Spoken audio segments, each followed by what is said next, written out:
श्री कृष्णा, राधे राधे। आज हम चर्चा करेंगे चाणक्य नीति अध्याय 5 श्लोक 18 पे। इसमें आचार्य चाणक्य जी बताते हैं कि जिस वस्तु का जिस व्यक्ति के पास अभाव होता है वो व्यक्ति वही चीज़ चाहता है। इसलिए कौन क्या चाहता है, किसके पास किस चीज़ का अभाव है, इसमें चाणक्य महाराज बताते हैं। साथ में ये भी बताते हैं कि अगर कोई चीज़ का अभाव है तो उसे पाना चाहिए और पाने की कोशिश करना चाहिए। ऐसा नहीं कि हाथ बांध के बैठ जाना चाहिए और मेहनत नहीं करना चाहिए, ऐसा नहीं सोचना, क्योंकि हर कोई पाना ही चाहता है। केवल पशु ही नहीं, मनुष्य भी पाना चाहता है। केवल मनुष्य नहीं, देवता भी पाना चाहता है। जिस चीज़ का अभाव होता है वो पाना चाहते हैं। एक तो बात ये है। दूसरी कि पशु वाणी से खुश होना चाहता है और वाणी मिलने के बाद में भी वो संतुष्ट नहीं हो सकता, क्योंकि मनुष्य को वाणी मिल चुकी है फिर भी वो खुश नहीं है। वाणी मिलने के बाद में भी मनुष्य फिर चाहता है।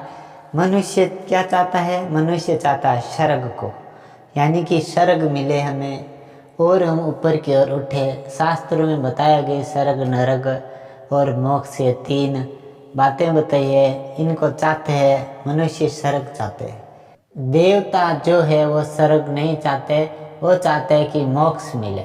इसलिए सभी के पास कुछ न कुछ अभाव भी होता है और इस चीज़ से आगे बढ़ना चाहिए। इसीलिए चाणक्य महाराज इस श्लोक में बताते हैं।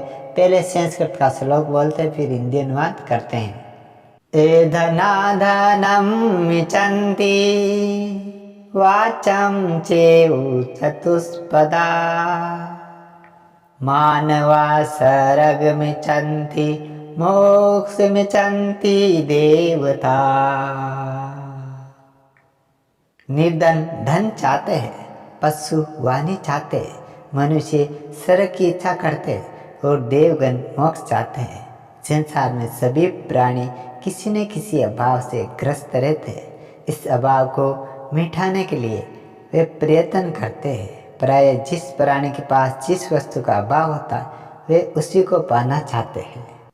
परंतु जो आत्मज्ञानी है, तत्वज्ञानी है, वो पाना नहीं चाहते। पाया हुआ है उसे जान लेता है। जानने के बाद प्रयत्न करना नहीं पड़ता, और जब प्रयत्न करना पड़ता है तो फिर जाना नहीं, यानी कि अभाव रहेगा। इसलिए पशु चाहते हैं कि अगर मेरे को वाणी मिले तो मैं सुखी हो जाऊंगा, मैं खुश हो जाऊंगा, मैं आनंदित हो जाऊंगा। लेकिन जिनको वाणी मिल गई वो मनुष्य चाहता है कि हमें भाषा तो मिल गई, वाणी तो मिल गई, मैं भाषा तो बोल लेता हूँ, पर हमें सुख नहीं मिल रहा है। इसलिए स्वर्ग में सुख है तो मैं स्वर्ग चाहूँगा, यानी कि देवता की तरह मुझे भी स्वर्ग मिले। परंतु जिनको स्वर्ग मिल गया वो देवता स्वर्ग से खुश नहीं है। वो चाहते हैं कि मुझे आनंद मिले, आत्मज्ञान मिले, मुझे मोक्ष मिले। वो मोक्ष चाहते हैं।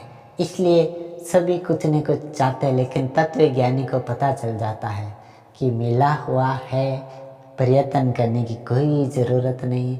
वो संतोष से जीता है और वो अपने आप में खुश हो जाता है। वो मोक्ष पा चुका है, यानी कि पाया हुआ है। वीडियो अगर पसंद आया तो इसे लाइक करना, शेयर करना, कमेंट करना, साथ में सब्सक्राइब करना और बेल आइकन को प्रेस करना, ताकि ऐसी जानकारी और मिले, ऐसा ज्ञान आपको और मिलेगा, ताकि भीतर की जो ऊर्जा है वो बदले और आपका जीवन व्यवस्था बदले, आपका अनुशासन नया हो जाए, आपकी बुद्धि नई हो जाएगी।